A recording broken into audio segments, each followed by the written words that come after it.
ഓം സഹനാവതു സഹനൗ ഭുനക്തു സഹ വീര്യം കരവാവഹൈ തേജസ്വിനാവധീതമസ്തു മാ വിദ്വിഷാവഹൈ. ഓം ശാന്തി ശാന്തി ശാന്തി. സമാദരണീയരായ എല്ലാപ്പെട്ടവർക്കും വിനീതമായ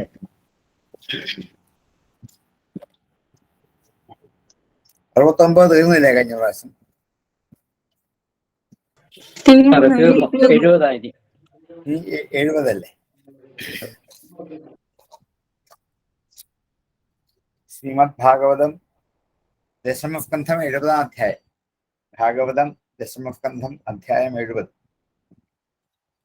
ശ്രീ ശുക ഉവാചാം അഥോഷസ്യുപവൃത്തായം കുക്കുടൻ കൂജദോഷപൻ ഗൃഹീതകണ്ഠ്യപതിഭം മാധവ്യോ വിരഹാതുരാഹം. അഥ ഉഷഫി പ്രവൃത്തായ, ഉഷഫ് പ്രവർത്തിച്ചപ്പോൾ, ഉഷഫ് ഉണ്ടായപ്പോൾ,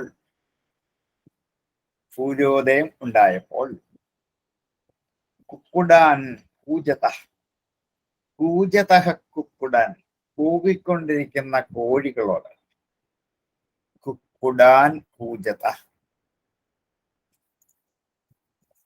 ഈ കോഴി കൂവുന്ന കേരളത്തിൽ മാത്രമല്ല, ദ്വാരകയിലൊക്കെ ഉണ്ടായിരുന്നു എന്ന് സാരം. കൂജതോ കുക്കുടാൻ, കൂവിക്കൊണ്ടിരിക്കുന്ന കോഴികളെ അശപ്പൻ ശപിച്ചു. അശപ്പൻ ശപിച്ചു. ഗൃഹീതകണ്ഠ്യ, കഴുത്തിൽ മുറുക്കി പിടിച്ചിരുന്നവർ. പതിഭിഹി, പതികളാൽ. മാധവ്യ, മാധവന്റെ പത്നിമാർ. മാധവ്യ, മാധവ പത്നിമാർ. വിരഹാതുരാഹ, വിരഹാതുരകളായ മാധവ പത്നിമാർ കോഴികളെ ശപിച്ചു എന്നർത്ഥം. അശപൻ എന്ന് ബഹുവചനം പറഞ്ഞത് വിരഹാതുരവാരായ മാധവ്യികൾ ബഹുവചനമായതെന്ന് പറഞ്ഞ. നേരം പുലർന്നപ്പോൾ, ഉഷഫായപ്പോൾ, കോഴി കൂകുന്ന കേട്ടപ്പോൾ മാധവ പത്നിമാരൊക്കെ കോഴികളെ ശപിച്ചു. കാരണം കോഴി കൂകുന്ന കേട്ടാൽ ശ്രീകൃഷ്ണൻ വേഗം ഉണ്ടെന്ന് എഴുന്നേറ്റ് പ്രഭാതകൃത്യങ്ങൾക്ക് പോകും. പക്ഷെ ആ സമയം ശ്രീകൃഷ്ണൻ ഈ പത്നിമാരുടെ കഴുത്തിൽ ഗാഠമായി ആലിംഗനം ചെയ്ത് കിടക്കുകയാണ്. കണ്ഠത്തിൽ കൈകൾ അമർത്തി പിടിച്ചു കിടക്കുകയാണ്. അത് വിട്ടുപോകുമല്ലോ എന്നുള്ളൊരാശങ്ക കൊണ്ട് മാധവ പത്നിമാർ കോഴികളെ ശപിച്ചു. പതിഭിഹി ബഹുവചനം പ്രയോഗിച്ചപ്പോൾ ഓരോ വീട്ടിലും ഓരോ കൃഷ്ണന്മാരുണ്ടായിരുന്നു. 16,000 പേരുടെ വീടുകളിലും 8 പേരുടെ വീടുകളിലും ഓരോ കൃഷ്ണനുണ്ട്. ഓരോ പത്നിമാരും ഓരോ കൃഷ്ണനോട് ചേർന്ന് ആലിംഗന നിബദ്ധരായി കിടക്കും. അപ്പോഴാണ് കോഴി കൂകിയത്. പതികളാൽ ആ ഗൃഹീതകണ്ഠ്യകളായ മാധവ പത്നിമാർ വിരഹാതുരകളായിട്ട് ഉഷഫുണ്ടായപ്പോൾ കൂകുന്ന കോഴികളെ ശപിച്ചു എന്നർത്ഥം. അഥോഷസ്യുപവൃത്തായം, അഥോഷസ്യുപവൃത്തായം കുക്കുടൻ കൂജദോഷപൻ ഗൃഹീതകണ്ഠ്യപതിഭത് മാധവ്യോ വിരഹാതുരാഹം. അഥോഷസ്യുപവൃത്തായം കുക്കുടൻ കൂജദോഷപൻ ഗൃഹീതകണ്ഠ്യപതിഭത് മാധവ്യോ വിരഹാതുരാഹം. അഥോഷസ്യുപവൃത്തായം കുക്കുടൻ കൂജദോഷപൻ ഗൃഹീതകണ്ഠ്യപതിഭത് മാധവ്യോ വിരഹാതുരാഹം. വയം ശരൂരുവൻ കൃഷ്ണം ബോധയന്തീവ ബന്ദിന ഗായത് ഫലിഷ്വനിദ്രാണി മന്ദാരവനവായുഭീം. വയാംസി അരൂരുവൻ, വയാംസി പക്ഷികൾ. വയഫ് പക്ഷി എന്നർത്ഥം. വയഹ വയഫി, വയാംസി ബഹുവചനമാണ്. പക്ഷികൾ. അരൂരുവൻ, അതിശയകരമായി വീണ്ടും വീണ്ടും കൂകിക്കൊണ്ടേയിരുന്നു. അതാണ് അരൂരുവൻ. രുവതിയാണ്. അതിന് കുറെ മാറ്റങ്ങൾ വന്ന രൂപമാണ് അരൂരുവൻ. യങ്ങന്തലുക്ക് എന്ന് പറയുന്ന രൂപമാണ്. ലിറ്റാണോ സാറേ? ലിട്ടല്ല. ലിറ്റല്ല. യങ്ങന്ത ഗോഭൂയത എന്നൊക്കെ പറയുന്ന പോലെ അതിശയകരമായി അതുപോലെയാണ് അരൂരുവൻ. യങ്ങന്ത ലുക്ക് എന്ന് പറയുന്ന ഒരു പ്രത്യേകം ചേർത്ത് ഉണ്ടാക്കുന്നതാണ്. വീണ്ടും വീണ്ടും അതിശയകരമായി എന്നുള്ള അർത്ഥം കിട്ടാൻ വേണ്ടിയാണ് ആ പ്രത്യേകം ചേർക്കുന്നത്. അത് ചേർത്ത് അരൂരുവൻ. വീണ്ടും വീണ്ടും ശബ്ദിച്ചു, നിരക്കാതെ പിന്നെയും ശബ്ദിച്ചു എന്നും. പക്ഷികൾ ഉഷഫായി കഴിഞ്ഞാൽ കോഴി കൂകുന്ന കേട്ട് എല്ലാ പക്ഷികളും ഉണർന്നെഴുന്നേറ്റ് പോകാന്ന് പറയും. പക്ഷികളുടെ ശബ്ദം അത് ഒരു പ്രാവശ്യമല്ല, വീണ്ടും വീണ്ടും ചലിച്ചുകൊണ്ടേയിരിക്കും. എന്തിനാണ്? നമ്മളെ ഉണർത്താൻ വേണ്ടി തന്നെയാണ്. അലാറം പോലെയാണ്. ഒരു പ്രാവശ്യം വെച്ചാൽ പോരല്ലോ, വീണ്ടും വീണ്ടും അലാറം അടിക്കുമ്പോൾ അത് ഓഫ് ചെയ്യാം. പക്ഷെ പുറത്ത് ചെന്ന് പക്ഷികളെ ഓഫ് ചെയ്യാൻ പറ്റത്തില്ല. അവരിങ്ങനെ കൂയിക്കൊണ്ടേയിരിക്കും നമ്മൾ ഉണരുന്നത് വരെ. എന്നിട്ട് അവരവരുടെ പണിക്ക് പോകും. നമ്മളെ ഒന്ന് ഉണർത്തി എണീപ്പിച്ചിട്ട് അവരുടെ പണിക്ക് പോകും. അതാണ് പ്രഭാതത്തിൽ. പ്രകൃതി എത്ര സുനിബദ്ധമാണ് നമ്മുടെ കാര്യത്തിൽ. പയാംസി അരൂരുവൻ. എന്തിനാണ്? അല്ല സാറേ, വള്ളത്തോൾ അറിഞ്ഞ താക്കോൽ കൊടുക്കാതെ അരുണോദയത്തിൽ വലിയൊരലാപം കേട്ടിട്ടുണർന്നേറ്റ് കൃഷി വലന്മാർ. അത് നമ്മളെ ഉണർത്താൻ വേണ്ടിയാണ് പ്രകൃതി ഒരുക്കി വെച്ചിരിക്കുന്ന ഇതെല്ലാം. അത് കൃഷ്ണൻ ബോധയന്തി ഇവ, കൃഷ്ണനെ ഉണർത്തുന്നത് പോലെ. ബോധയന്തി ഇവ ബന്ദിനഹ, ബന്ദികൾ എന്ന് വെച്ചാൽ സ്തുതിപാഠകന്മാർ.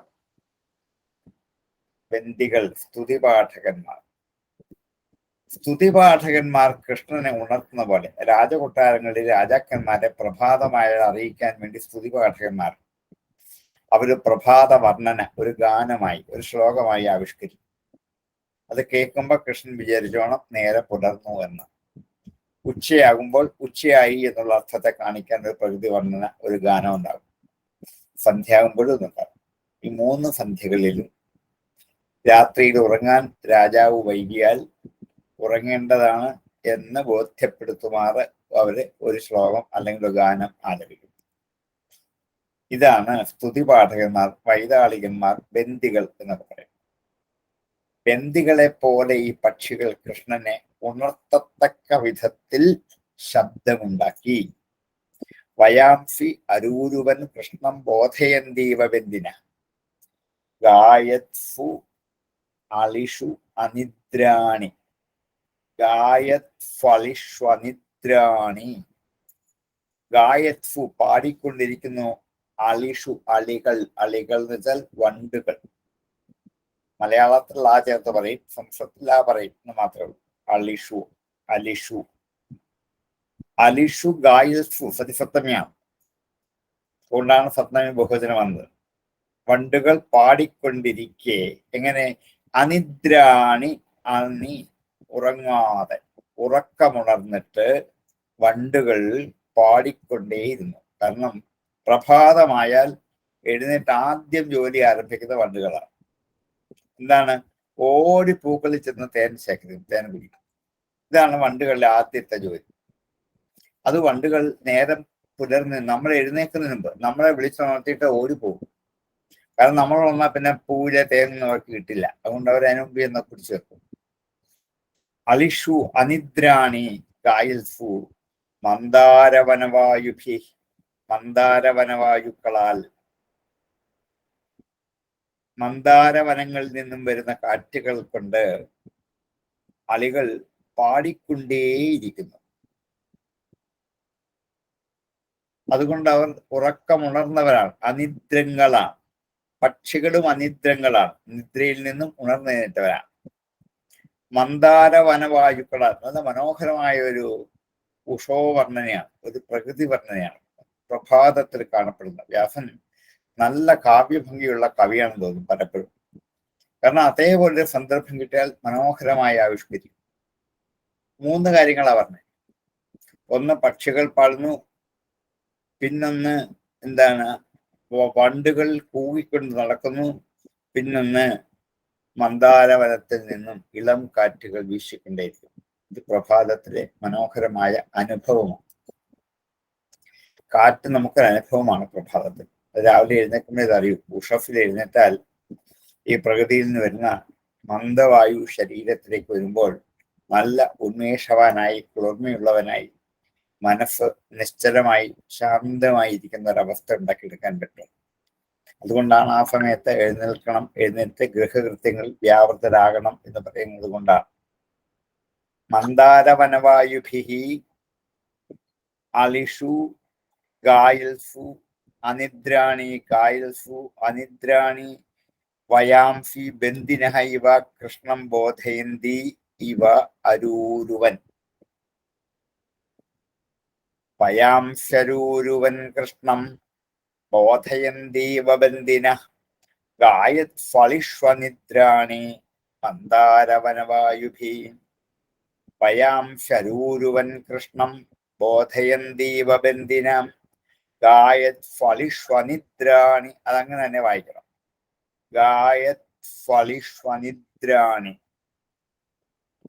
ഗായത്സു അലിഷു അനിദ്രാണി, 3 വാക്കാണ്.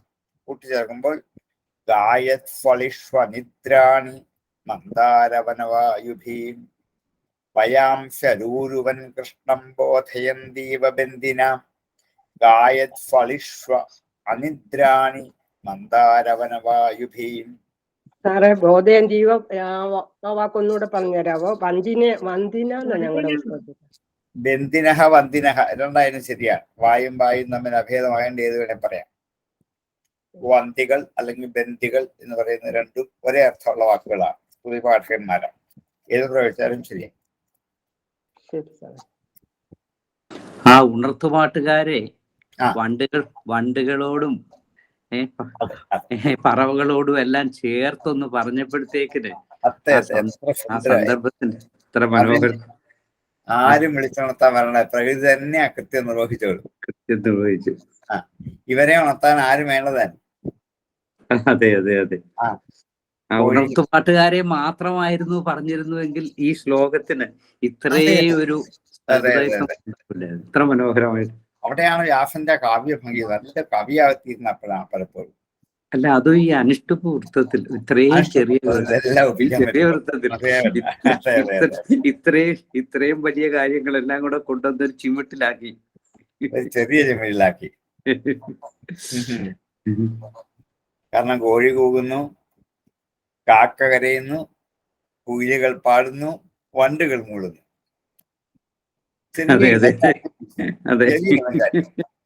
ഇത്രയും കാര്യങ്ങൾ ഒന്നിച്ച് ആകെ 4 വരിയേ ഉള്ളൂ എൻ്റെ. പക്ഷെ ഇതെല്ലാം എൻ്റെ ഒപ്പിച്ചു.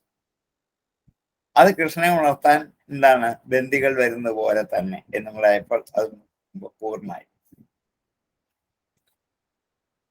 മുഹൂർത്തം തന്തു വൈദഭ്യേന അമർഷ്യദതിശോഭനം പരിരംഭണ വിശ്ലേഷാത് പ്രിയ ബാഹുവന്തരം ഗതാം.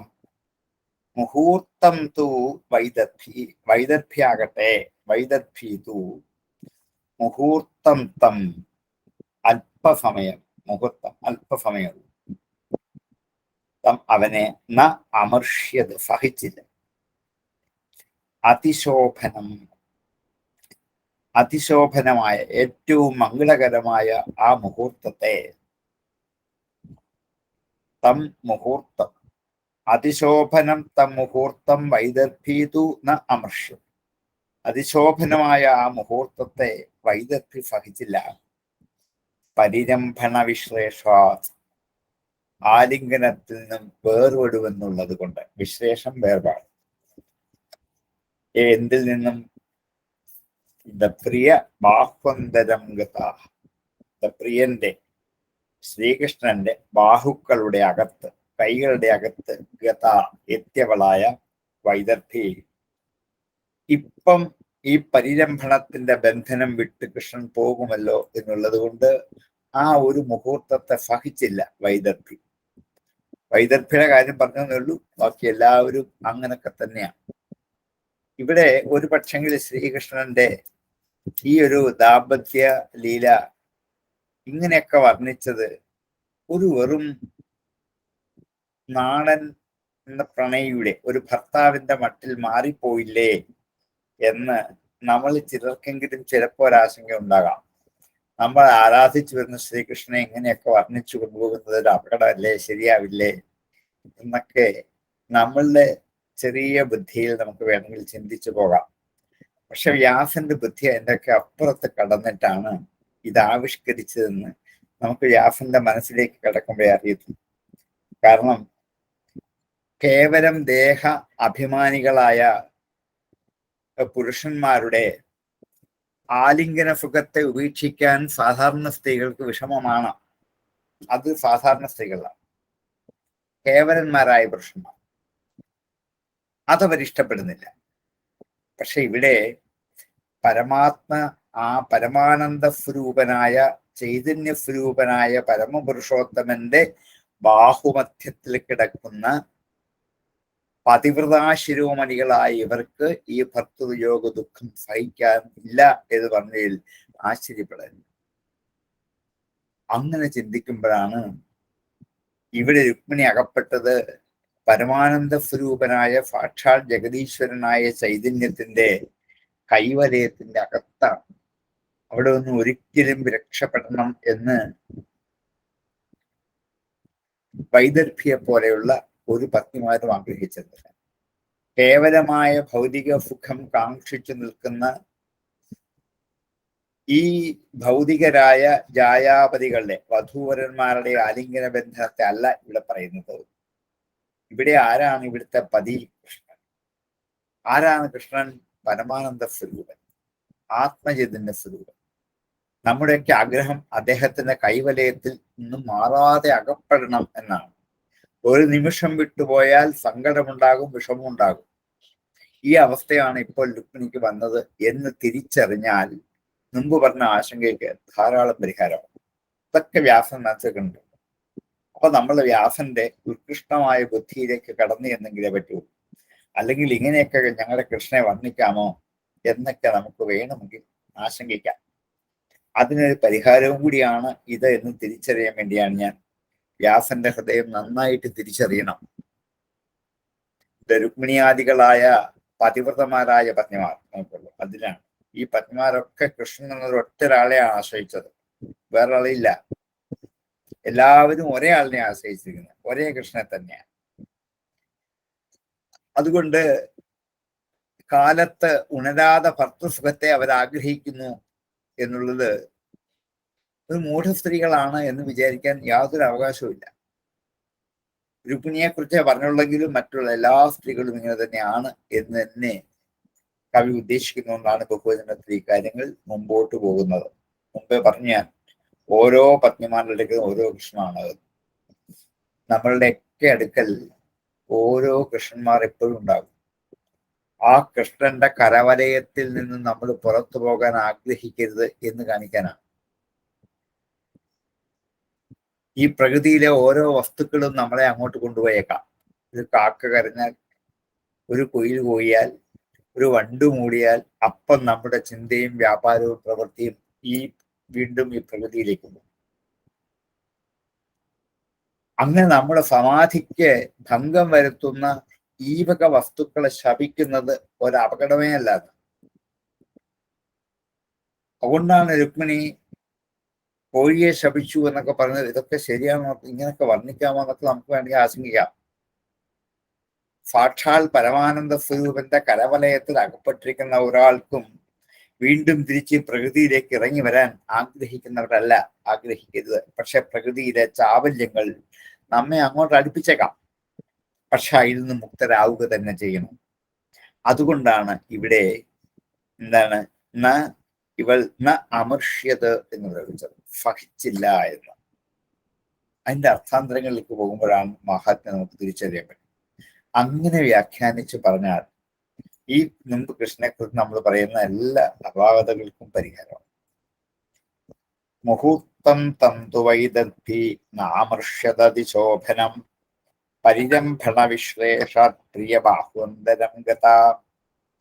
മുഹൂർത്തം തന്തു വൈദഗ്ധി നാമർഷ്യതതി ശോഭനം പരിരംഭണ വിശ്ലേഷ പ്രിയബാഹുവന്തരം ഗതാം മുഹൂർത്തം തന്തുവൈദർഭീന അമർഷ്യതതിശോഭനം പരിരംഭണ വിശ്ലേഷ പ്രിയബാഹുവന്തരം ഗതാ ബ്രാഹ്മേ മുഹൂർത്ത ഉദ്ധായ വാര്യുപസ്പൃശ്യ മാധവാം ദധ്യൗ പ്രസന്നകരണ ആത്മാനം തമസപരം. ബ്രാഹ്മേ മുഹൂർത്തേ ഉദ്ധായ, ബ്രാഹ്മ മുഹൂർത്തത്തിൽ എഴുന്നേറ്റിട്ട്, ബ്രാഹ്മേ മുഹൂർത്തേ എന്നാണ് അത്. ഏകാരം ഇപ്പുറത്ത് ഊ വന്നുകൊണ്ട് ലോപിച്ചിട്ട് മുഹൂർത്ത എന്നായതാണ്. ബ്രാഹ്മേ മുഹൂർത്തേ എന്ന് രണ്ടും സപ്തമിയിലാണ്. പക്ഷെങ്കിൽ അതില് എന്താണ് ഏകാരം ലോപിച്ചു പോകുന്നതാണ്. വായിക്കുമ്പം ബ്രാഹ്മേ മുഹൂർത്ത ഉദ്ധായ എന്ന് തന്നെ വായിച്ചാണ്. മുഹൂർത്തേ എന്ന് വായിക്കണ്ട, അർത്ഥം പറയുമ്പോൾ മുഹൂർത്തേ എന്ന് പറയണം. ബ്രാഹ്മേ മുഹൂർത്തേ ഉദ്ധായ, ബ്രാഹ്മ മുഹൂർത്തത്തിൽ എഴുന്നേറ്റിട്ട്, വാരി ഉപസ്പൃശ്യ, വെള്ളം സ്പർശിച്ചിട്ട് വെച്ചാൽ ജലം കൊണ്ട് കൈകാലുകളും മുഖവും കഴുകി അല്ലെങ്കിൽ ആചമനം ചെയ്തിട്ട്, വാര്യുപസ്പൃശ്യ മാധവ ഭഗവാൻ ദധ്യൗ ധ്യാനിച്ചു, ദധ്യൗ ധ്യാനിച്ചു, പ്രസന്നകരണ ആത്മാനം തമസപരം, പ്രസന്നകരണനായി, ഇന്ദ്രിയങ്ങളൊക്കെ പ്രസന്നമായി. ഇപ്പൊ രാവിലെ എഴുന്നേറ്റ് ആദ്യം ചെയ്യേണ്ടത് കൈകാലുകളും മുഖവും കഴുകിയിട്ട് ഒരു നിമിഷം ധ്യാനിക്കണം. ഇതാരാ കാണിച്ചെന്നേ? കൃഷ്ണൻ. കൃഷ്ണന്റെ ഒരു ദിവസത്തെ ആത്മീക കൃത്യങ്ങളാണ് ഈ വർണ്ണിച്ചു വരുന്നത്. പ്രസന്നകരണനായിട്ട് ആത്മാനം തന്നെ തന്നെ ദധ്യു. അതെ, കൃഷ്ണൻ ആരെ ധ്യാനിക്കാനാണ്? പരമാത്മസ്വരൂപനല്ലേ. അപ്പൊ കൃഷ്ണൻ ആരെ ധ്യാനിച്ച് തന്നെ തന്നെ ആത്മാനം ദധ്യു. എന്താണ് അവിടെ? തമസപ്പരം, അജ്ഞാനത്തിന്റെ അപ്പുറത്തിരിക്കുന്ന ആത്മാനം. തമസപ്പരം ആത്മാനം ദധ്യവും, അജ്ഞാനത്വമാകുന്ന തമസിന്റെ അപ്പുറത്തിരിക്കുന്ന ആത്മചൈതന്യ സ്വരൂപത്തെ ധ്യാനിച്ചു. ആദ്യം ചെയ്ത കൃത്യത. എഴുന്നേറ്റിട്ട് ആദ്യം കുളിച്ചില്ല, അതിനു മുമ്പ് തന്നെ എന്ത് ചെയ്തു? ധ്യാനിച്ചു. കൈകാലുകളും മുഖവും ശുചിയാക്കി, ഇന്ദ്രിയങ്ങളൊക്കെ നല്ല പ്രസന്നമായിരിക്കുന്ന സമയമാണ്. അപ്പോൾ ആ സമയത്ത് അല്പനിമിഷം പരമാത്മ ചൈതന്യ സ്വരൂപത്തെ ധ്യാനിക്കണം. എങ്കിൽ മാത്രമേ ആത്മസന്തോഷം കിട്ടൂ. മറ്റേതെങ്കിലും ദേവതകളെയാണ് ധ്യാനിക്കുന്നതെങ്കിൽ കാര്യസാധ്യങ്ങൾക്ക് വേണ്ടി അതിന്റെ പ്രയോഗം. ഇവിടെ ധ്യാനിക്കേണ്ടത് ആത്മചൈതന്യ സ്വരൂപത്തെയാണ്. അതുകൊണ്ടാണ് ആത്മാനം ദധ്യവും. വാസ്തവത്തിൽ ശ്രീകൃഷ്ണൻ എന്ന് പറയുന്ന പരമാത്മ ചൈതന്യ സ്വരൂപം മായാബന്ധത്തിന്റെ ലേശം പോലും ഇല്ലാത്തവർ. പക്ഷേ ഇപ്പൊ മായയെ സ്വാധീനമാക്കിക്കൊണ്ട് രുക്മിണ്യാദികളായ സ്ത്രീകളെയൊക്കെ പത്നിമാരായിട്ട് അംഗീകരിച്ചുകൊണ്ട് അവരുടെയൊക്കെ ഭർത്താവായിട്ട് കൃഷ്ണൻ ഇങ്ങനെ വിരാജിക്കുകയാണ്. അങ്ങനെയുള്ള കൃഷ്ണൻ നേരം പുലരാൻ ഏതാണ്ട് 2-3-4 നാഴിക ഉള്ളപ്പോൾ ആ ബ്രാഹ്മ മുഹൂർത്തത്തിൽ എഴുന്നേറ്റ് അവയവങ്ങളൊക്കെ ശുദ്ധമാക്കി, എല്ലാ അവയവങ്ങളും വിസർജന അവയവങ്ങളെല്ലാം എന്താണ് പരിശുദ്ധമാക്കിയിട്ട് തൻ്റെ ഉള്ളിൽ എപ്പോഴും പ്രകാശിച്ചു കൊണ്ടിരിക്കുന്ന ആത്മചൈതന്യ സ്വരൂപത്തെ തന്നെ ധ്യാനിച്ചു. കൃഷ്ണൻ തന്നെ പരമാത്മാവായിരിക്കെ പിന്നെ ആരെയാണ് ധ്യാനിക്കേണ്ടത്? തന്നെ തന്നെ, മറ്റാരെ ധ്യാനിക്കാൻ? ഈ പ്രവൃത്തി ലോകശിക്ഷയ്ക്ക് വേണ്ടിയിട്ടാണ്, ലോകര് കണ്ടുപഠിക്കാൻ വേണ്ടിയിട്ടാണ്. അർത്ഥശിക്ഷാർത്ഥം, മനുഷ്യനിത് കണ്ടുപഠിക്കട്ടെ. മനുഷ്യനാട്യത്തെ അനുകരിച്ചുകൊണ്ടാണ് ഇതുവരെയും കൃഷ്ണൻ ഇവിടെ പറഞ്ഞത്. കൃഷ്ണൻ മനുഷ്യനായി അഭിനയിക്കുകയാണ് സ്വയം. നാട്യമാണ്, നാടകമാണ്. അതുകൊണ്ട് കൃഷ്ണൻ ആദ്യം ചെയ്തത് ആനന്ദസ്വരൂപനായ പരമാത്മാവിനെ ധ്യാനിക്കണം എന്ന് സാരം. ഇതാണ് രാവിലെ എഴുന്നേറ്റാൽ ആദ്യം ചെയ്യേണ്ടത്. കൃഷ്ണൻ അങ്ങനെയാണ് ചെയ്തത്. ബ്രാഹ്മേ മുഹൂർത്ത ഉദ്ധായ വാര്യുപസ്പൃശ്യ മാധവാം ദധ്യൗ പ്രസന്നകരണ ആത്മാനം തമസപരം. ബ്രാഹ്മേ മുഹൂർത്ത ഉദ്ധായ വാര്യുപസ്പൃശ്യ മാധവാം ദധ്യൗ പ്രസന്നകരണ ആത്മാനം തമസപരം. ബ്രാഹ്മേ മുഹൂർത്ത ഉദ്ധായ വാര്യുപസ്പൃശ്യമാധവാം ദധ്യോ പ്രസന്നകരണ ആത്മാനം തമസപരം ഏകം സ്വയം ജ്യോതിരണ്യമവ്യയം സ്വസംസ്ഥയാ നിത്യനിരസ്തകൽമഷം ബ്രഹ്മാഖ്യമസ്യോദ്ഭവനാശഹേതുഭി സ്വശക്തിഭർലക്ഷിതഭാവനിർവൃതിം. ഈ ആ ധ്യാനസ്വരൂപത്തെക്കുറിച്ചും പരമാത്മ ചൈതന്യത്തെക്കുറിച്ചും ഒന്നുകൂടെ വിസ്തരിച്ചതാണ്. ഏകം ഒന്നാണ്, സ്വയം ജ്യോതി തന്നെ പ്രകാശിക്കുന്നതാണ്, അനന്യം മറ്റെങ്ങുമില്ലാത്തതാണ്, അവ്യയം ഒരിക്കലും മാറ്റമുണ്ടാക്കാത്ത നശിക്കാത്തതാണ്, സ്വസംസ്ഥയാ സ്വന്തം സ്ഥാനത്ത് സ്ഥിരമായിരിക്കുന്നതാണ്, നിത്യ നിരസ്തകൽമഷം നിത്യമായും കൽമഷങ്ങളെ നിരസ്തമാക്കുന്നതാണ്, മാലിന്യങ്ങളാകുന്ന പാപങ്ങളെയും പാപചിന്തകളെയും തൂത്തുകളയുന്നതാണ്. ബ്രഹ്മാഖ്യം ബ്രഹ്മം എന്നു പേരുള്ള അസ്യ ഉദ്ഭവനാശഹേതുഭി ഈ പ്രപഞ്ചത്തിന്റെ ഉത്ഭവത്തിനും നാശത്തിനും കാരണമായിരിക്കുന്ന ഉദ്ഭവനാശഹേതുഭി സ്വശക്തിഭി സ്വന്തം ശക്തികളാൽ ലക്ഷിതഭാവനിർവൃതി സ്വന്തം ശക്തികളെ കൊണ്ട് ലക്ഷിതഭാവം ലക്ഷിക്കപ്പെട്ട അറിയപ്പെട്ട കാണപ്പെട്ട നിർവൃതിയോട് കൂടിയതുമായ ബ്രഹ്മമെന്ന പേരുള്ള ആ പരമാത്മ ചൈതന്യ സ്വരൂപത്തെയാണ് ധ്യാനിച്ചത് എന്ന് പറയാം. എങ്ങനെയുള്ള പരമാത്മാവിനെയാണ് ഭഗവാൻ ധ്യാനിച്ചതെന്ന് ഒരു വിസ്തരിച്ച് പറഞ്ഞാണ്. ഏകമായ പരമാത്മാവിനെയാണ് ധ്യാനിച്ചത്. ഒന്നേ ഉള്ളൂ, രണ്ടില്ലാത്തതാണ്. അത് സ്വയം പ്രകാശിക്കുന്നതാണ്. രണ്ടാമതൊന്നും ഉണ്ടെങ്കിലല്ലേ ഉള്ളൂ മറ്റൊന്നുകൊണ്ട് പ്രകാശിക്കേണ്ടി വരുന്നേ. രണ്ടാമതൊന്നുമില്ല, സ്വയം പ്രകാശകനാണ്, മറ്റൊന്നിനോട് ഒരു ബന്ധവുമില്ലാത്തവനാണ്. അതുകൊണ്ടാണ് അനന്യനാണ്, ഇനിയും ഒരിക്കലും നശിക്കാത്ത എന്നും നിലനിൽക്കുന്നതാണ്. സ്വന്തം സ്ഥാനത്തിരുന്നു കൊണ്ട് തന്നെ എല്ലാ അവിദ്യാബന്ധങ്ങളെയും നശിപ്പിച്ചു കളയുന്നതാണ്. ഈ പ്രപഞ്ചത്തിന്റെ ഉത്ഭവത്തിനും നാശത്തിനും കാരണസ്വരൂപനുമാണ്. തന്റെ ശക്തി കൊണ്ടാണ് ഈ പ്രപഞ്ചത്തിൽ ആത്മാനന്ദ അനുഭൂതി ഏവർക്കും ഉണ്ടാക്കി കൊടുക്കുന്നത് എന്നുള്ള ബ്രഹ്മചൈതന്യ സ്വരൂപത്തെയാണ് ധ്യാനിച്ചത്. ഈ പരമാത്മ ചൈതന്യ സ്വരൂപം ഈ പ്രപഞ്ചത്തിലെ ഓരോ ജീവജാലങ്ങളിലും ഖണ്ഡം ഖണ്ഡമായി നിലനിൽക്കുന്നുണ്ട്, കഷ്ണങ്ങളായിട്ട് എല്ലാവരിലും ഉണ്ട്.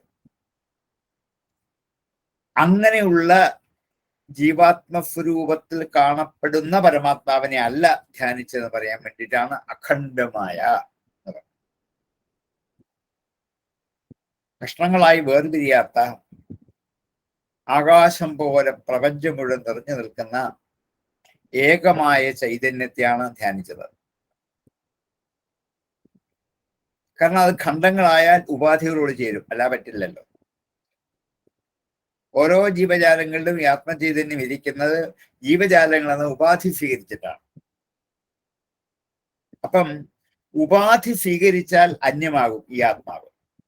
അതുകൊണ്ടാണ് അനന്യം എന്ന് പറഞ്ഞത്. ഉപാധി സ്വീകരിക്കാതിരിക്കുന്നത് അഖണ്ഡമാണ്. അത്ര ബുദ്ധിപൂർവ്വമാണ് ഓരോ വാക്കും ഉപയോഗിച്ചിരിക്കുന്നത്.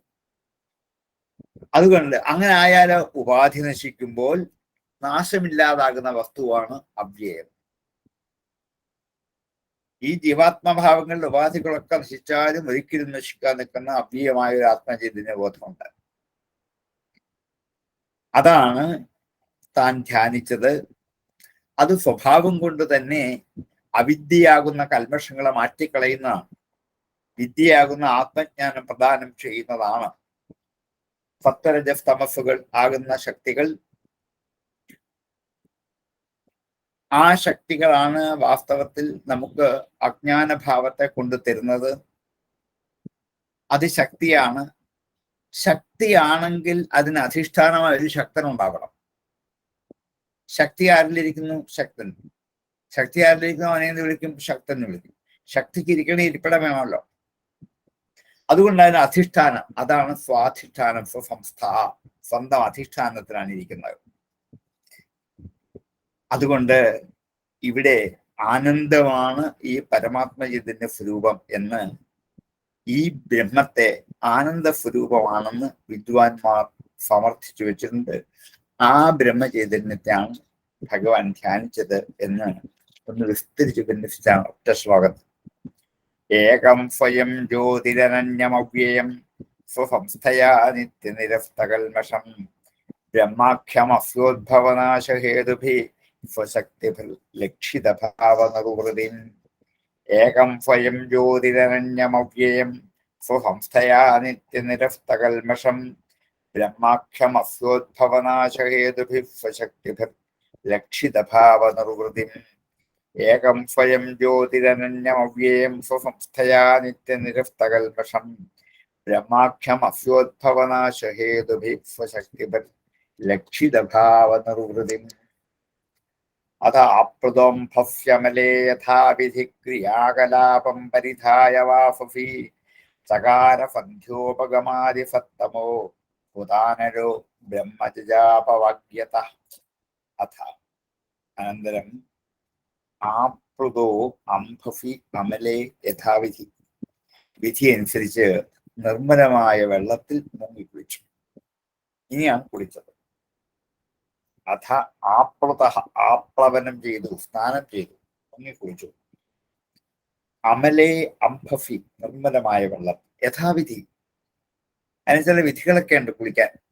ശൗചങ്ങളൊക്കെ കഴിഞ്ഞിട്ട് ആന്തരാവയവങ്ങളൊക്കെ ശുദ്ധമാക്കി ശരീരത്തിൽ അഭ്യംഗം ചെയ്ത് അതെല്ലാം ശുചിയാക്കി, ഇങ്ങനെ കുറെ വ്യവസ്ഥകളുണ്ട് കുളിക്കാൻ.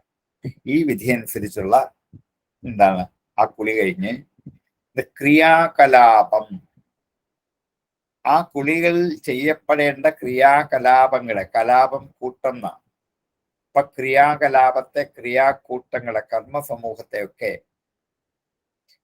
വാഫഫീ പരിധായ, വസ്ത്രം ഉടുത്തിട്ട്, വാഫഫീ വസ്ത്രങ്ങൾ, പരിധായ ഉടുത്തിട്ട്, ചുറ്റിയിട്ട് കുളിച്ച് വസ്ത്രം ഉടുത്ത് ചെയ്യേണ്ട കുറെ ക്രിയാകലാപങ്ങൾ എന്തൊക്കെയാണ്? ചകാര സന്ധ്യോപഗമാദിസത്തമോ, സന്ധ്യോപഗമം, സന്ധ്യാവന്ദനം മുതലായ, സന്ധ്യയ്ക്ക് ഉപഗമിക്കേണ്ടത്, ചെയ്യേണ്ടത് സന്ധ്യാവന്ദനം ആദികളായവ സത്തമനായ ഭഗവാൻ, സത്തുക്കളിൽ വെച്ച് ഉത്തമനായ ഭഗവാൻ ചകാര ചെയ്തു. ശുദ്ധമായ വെള്ളത്തിൽ വിധി അനുസരിച്ച് കുളിച്ച് ഉണങ്ങിയ വസ്ത്രം ധരിച്ച് സന്ധ്യാവന്ദനാദികളായ ക്രിയാകലാപങ്ങളൊക്കെ ചെയ്ത് ഹുതാനല, അഗ്നി കത്തി ജ്വലിപ്പിച്ചു. ഹുതാനല, ഹോമം ചെയ്യാൻ വേണ്ടി അഗ്നി ജ്വലിപ്പിച്ച് ബ്രഹ്മ ജജാപാം, വേദം ജപിച്ചു. വാഗ്യത, വാക്കിനെ അടക്കിക്കൊണ്ട്, വാക്കിനെ നിയന്ത്രിച്ചുകൊണ്ട്, വാക്കുകൾ അടക്കിക്കൊണ്ട് അഗ്നിഹോത്രാദികളായിരിക്കുന്ന ആ യജ്ഞങ്ങളിൽ ഗായത്രിയാദികളായ മന്ത്രങ്ങൾ ജജാപ, ജപിച്ചു. വേദമന്ത്രങ്ങൾ, ഗായത്രിയാദികൾ എന്തുമാവാം. അടുത്ത ക്രിയ അതാണ്. അഥപ്ലുതം ഭസ്യമലേ യഥാവിധി ക്രിയാകലാപം പരിധായ വാഫി ചകാര സന്ധ്യോപഗമാദിസത്തമോ ഉദാനരോ ബ്രഹ്മജാപവാഗ്യത. അഥാപ്ലുതം ഭസ്യമലേ യഥാവിധി ക്രിയാകലാപം പരിധായ വാഫി ചകാര സന്ധ്യോപഗമാദിസത്തമോ ഉദാനരോ ബ്രഹ്മജാപവാഗ്യത. അഥാപ്ലുതം ഭസ്യമലേ യഥാവിധി ക്രിയാകലാപം പരിധായ വാഫി ചകാര സന്ധ്യോപഗമാദിസത്തമോ ഉദാനരോ ബ്രഹ്മജാപവാഗ്യത. ഉപസ്ഥായർക്കമുദ്യന്തം തത്പയിത്വാത്മനഃ ദേവാൻ ഋഷീൻ പിതॄൻ വൃദ്ധാൻ വിപ്രാൻ അഭ്യർച്ചത ആത്മവാൻ. എന്നിട്ട് ഉപസ്ഥായ അർക്കം ഉദ്യന്തം, ഉദ്യന്തം അർക്കം ഉപസ്ഥായ, ഉദിച്ചു വരുന്ന സൂര്യനെ എതിരേറ്റ് സ്വീകരിച്ചിട്ട്. ഉപസ്ഥായ, ഉപസ്ഥാനം ചെയ്യാന്ന് വെച്ചാൽ ഉദിച്ചു വരുന്ന സൂര്യനെ സ്വീകരിക്കുക എന്നാണ്. ഉദ്യന്തം അർക്കം ഉപസ്ഥായ, കണ്ടില്ലേ, സൂര്യൻ ഉദിച്ചു വരുന്നതിന് ഇത്രയും കാര്യങ്ങൾ തീർന്നു എന്നർത്ഥം. ഇനിയാണ് സൂര്യോദയത്തെ കുറിച്ച് പറയുന്നത്. എന്നിട്ട് തർപ്പയിത്വ, എന്നിട്ട് എന്ത് ചെയ്തു? സൂര്യൻ ഉദിച്ചു വന്നു കഴിഞ്ഞപ്പോ തർപ്പണം ചെയ്തു. ആത്മന കലാഹ, തന്നെ അംശങ്ങളായിരിക്കുന്ന ദേവാൻ ഋഷീൻ പിതൃൻ, ദേവന്മാരെയും ഋഷിമാരെയും പിതൃക്കളെയും തർപ്പിച്ചു. എന്തിനാണ് താൻ ഇവർ തർപ്പിക്കുന്നത്? തന്റെ അംശം ഇവരൊക്കെ തന്നെ കലകളാണ്, ദേവന്മാരും ഋഷിമാരും പിതൃക്കളും. അപ്പം കുളിച്ചു വന്ന് ഇത്രയും കാര്യങ്ങൾ കഴിഞ്ഞ് സൂര്യൻ ഉദിച്ചു കഴിഞ്ഞാൽ പിതൃ തർപ്പണം ചെയ്യണം. പിതൃർപ്പണമല്ല, ദേവന്മാർക്കും ഋഷിമാർക്കും പിതൃക്കളും 3 കൈക്കുടന്ന വെള്ളമെടുത്ത് 1 കൈക്കുടന്തയിലെ വെള്ളം ദേവന്മാരെ സങ്കല്പിച്ച്, 2ാമത് കൈക്കുടന്തയിൽ വെള്ളമെടുത്തിട്ട് ഋഷിമാരെ സങ്കല്പിച്ച്, 3ാമത് പിതൃക്കളെ സങ്കല്പിച്ച്. ഈ 3 കടങ്ങളാണ് നമുക്ക് വീട്ടാനുള്ളത്. 3 കടങ്ങളും ഓരോ ദിവസവും ഇവരെ മനസ്സിൽ സങ്കല്പിച്ചുകൊണ്ട് എന്ത് ചെയ്യണം? തർപ്പണം ചെയ്യണം എന്നർത്ഥം. ദേവാൻ ഋഷീൻ പിതൃൻ, എന്നിട്ടോ വൃദ്ധൻ വിപ്രാൻ അഭ്യർച്ചവാൻ, വൃദ്ധന്മാരായ വിപ്രന്മാരെ ആരാധിക്കണം, അർച്ചിക്കണം. ഇത് കഴിഞ്ഞാൽ വീട്ടിലോ നാട്ടിലോ അടുത്തോ ഉള്ള പ്രായമായ വിപ്രന്മാർ, ആത്മജ്ഞാനമുള്ളവർ ഉള്ളൂ. അവരെ എന്ത് ചെയ്യണം? ഗുരുക്കന്മാരെ ആരാധിക്കണം, അർച്ചിക്കണം, പൂജിക്കണം. അവരെ പൂജിച്ച് നമസ്കരിക്കണം.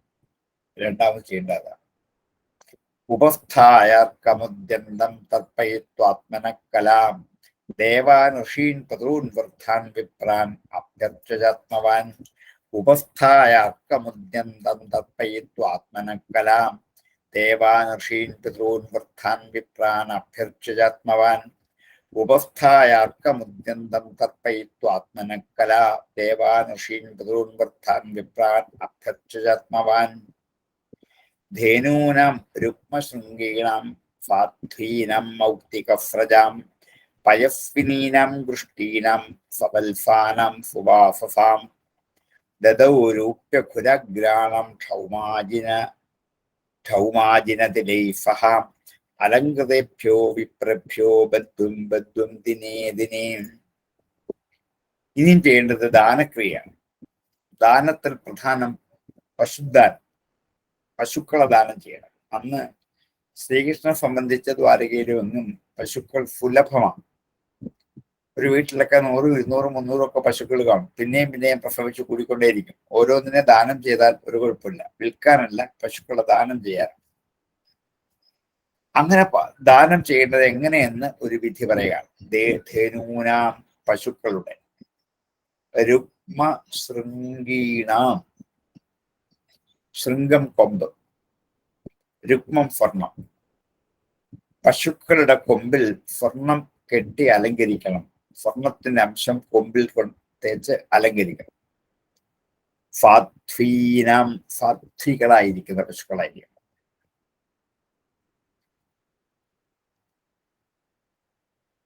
മൗക്തികസ്രജാം, മുത്തുമാല കൊണ്ട് അവരുടെ കഴുത്തിലൊരു മാലയിടണം. ഈ പശുക്കളുടെ മൗക്തികസ്രജാം. പയസ്വിനീനാം, പാലുള്ള പശുക്കളെ ദാനം ചെയ്യാം. കറവ കഴിഞ്ഞ പശുക്കളെയോ കറക്കാൻ പാകമാകാത്ത പശുക്കളെയോ ദാനം ചെയ്യരുത്. പാലുള്ള പശുക്കളെ വേണം ദാനം ചെയ്യാൻ. പയസ്വിനീനാം. ലഗൃഷ്ടീനാം, ഗൃഷ്ടി എന്ന് വെച്ചാൽ ഫകൽ പ്രസൂത ഗൗഹു ഗൃഷ്ടി എന്നാണ്. ഒരിക്കൽ പ്രസവിച്ചു കഴിഞ്ഞ പശുവായിരിക്കണം. അല്ലെങ്കിൽ പ്രസവിക്കാനുള്ള ശേഷി ഇല്ലാത്തതായെങ്കിലോ, ഒരിക്കൽ പ്രസവിച്ചാൽ പിന്നെയും പ്രസവിക്കാനുള്ള ശേഷി ഉണ്ടാകുന്നത്.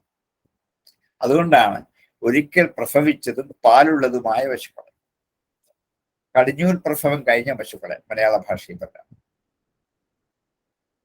സവൽസാനം, കുട്ടിയോട് കൂടി ചേർത്ത്. സുവാസസാം, നല്ല വസ്ത്രം കൊണ്ട് അവരെ അലങ്കരിക്കണം.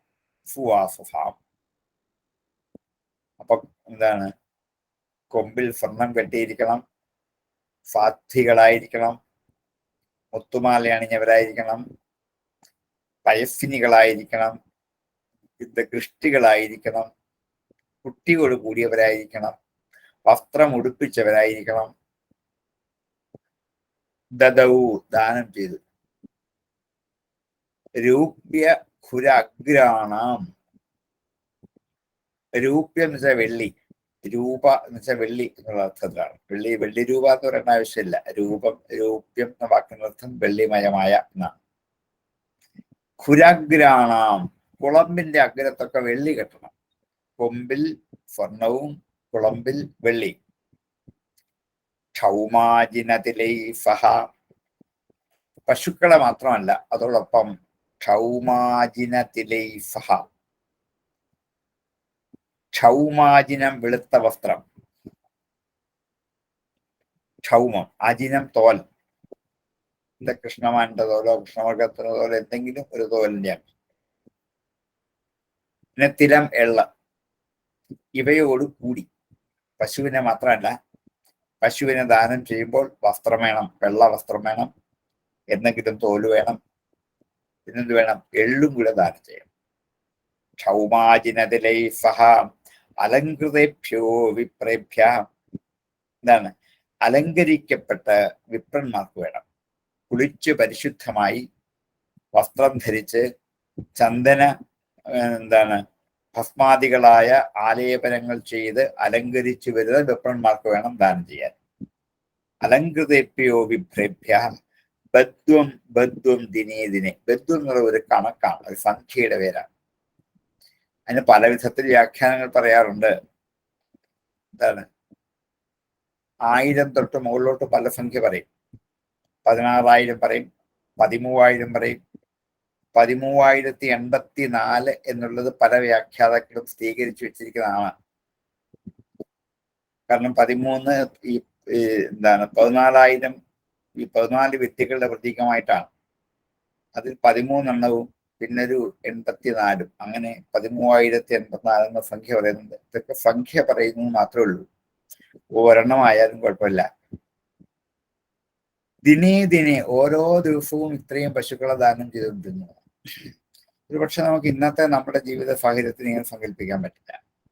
അപ്പൊ പിന്നെ അവിടെയാണ് സ്മൃതികൾ രംഗത്ത് വന്നിട്ട് ഇതിന് ഇന്നത്തെ കാലഘട്ടത്തിന് വേണ്ട ഭാഷ്യം സ്മൃതികൾ എഴുതുന്നു.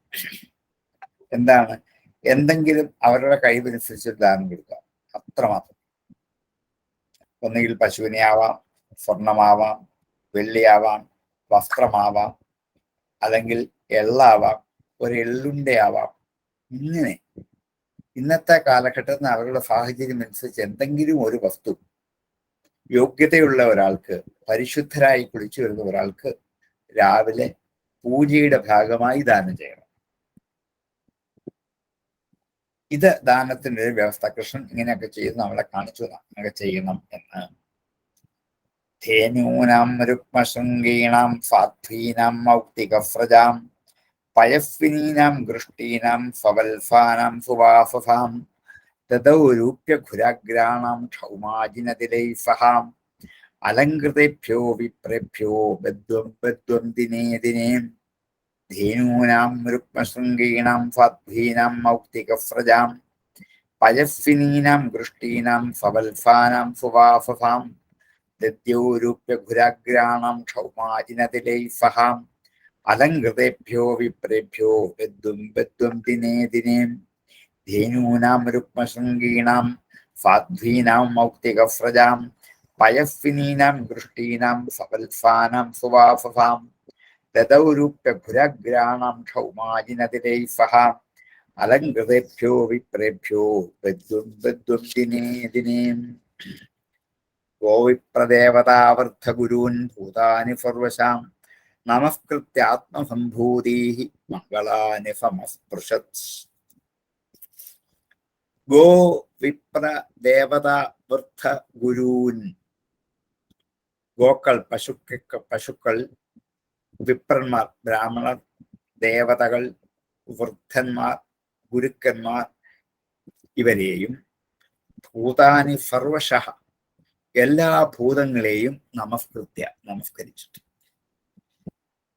പശുവിനെ നമസ്കരിക്കണം, വിപ്രന്മാരെ നമസ്കരിക്കണം, ദേവതകളെ നമസ്കരിക്കണം, വൃദ്ധന്മാരുണ്ടെങ്കിൽ അവരെ നമസ്കരിക്കണം, ഗുരുക്കന്മാരെ നമസ്കരിക്കണം, എല്ലാ ഭൂതങ്ങളെയും നമസ്കരിക്കണം, പഞ്ചഭൂതങ്ങളെയും നമസ്കരിക്കണം. ഗോ വിപ്രദേവതാവൃദ്ധ ഗുരൂൻ ഭൂതാനി സർവശ ഇതെല്ലാം കൂടെ ചേർത്ത് ഒറ്റ നമസ്കാരം കൊണ്ട് ഇന്ന് വേണമെങ്കിൽ നമുക്ക് പിന്തിരിയാം, അത്രയെങ്കിലും ചെയ്യാം. നമസ്കൃത്യ ആത്മസംഭൂതീഹി, തന്നിൽ നിന്ന് തന്നെ ഉണ്ടായ, തൻ്റെ തന്നെ വിഭൂതികളായ മംഗളാനി സമസ്പർശ, എന്തെങ്കിലും മംഗള വസ്തുക്കളെ ഒന്ന് സ്പർശിക്കണം. സമസ്പർശ, സ്പർശിക്കണം, അതിൽ തൊടണം എന്നർത്ഥം. മംഗള വസ്തുക്കൾ ഇഷ്ടം പോലെയാണ്. ജലമാകാം, പുഷ്പമാവാം, തുളസിപ്പൂവാവാം, എന്തുവാം. എന്തെങ്കിലും ഒരു മംഗള വസ്തുവിനെ ഒന്ന് സ്പർശിക്കണം, ഒന്ന് തൊടണം. ഇതെല്ലാം കൃഷ്ണൻ ചെയ്തിരുന്നു.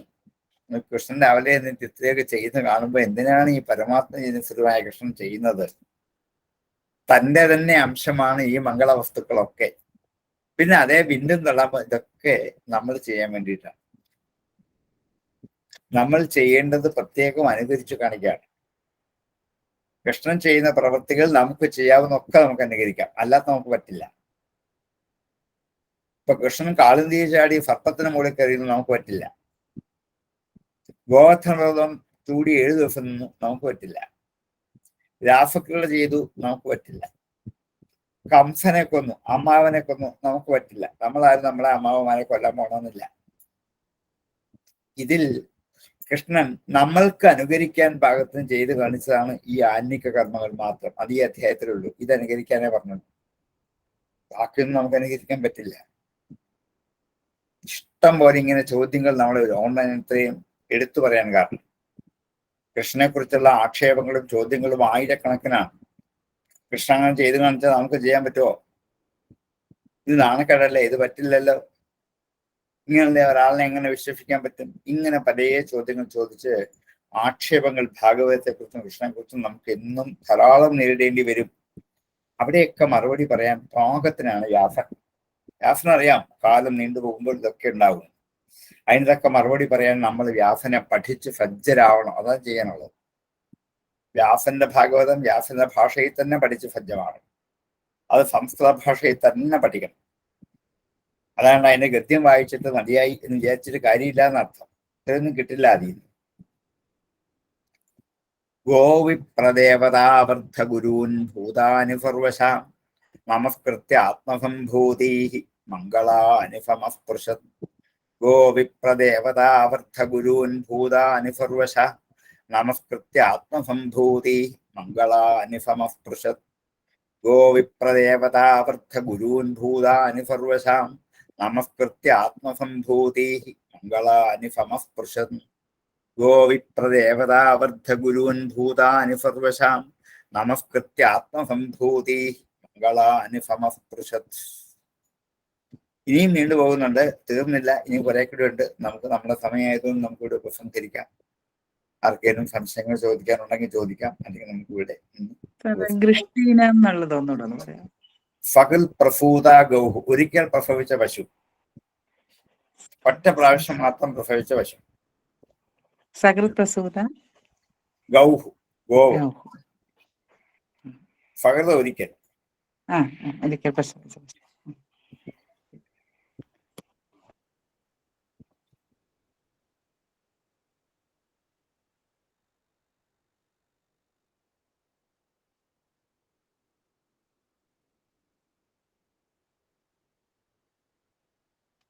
സംശയങ്ങളില്ലെങ്കിൽ നമുക്ക് ഉപസംഹരിക്കാം.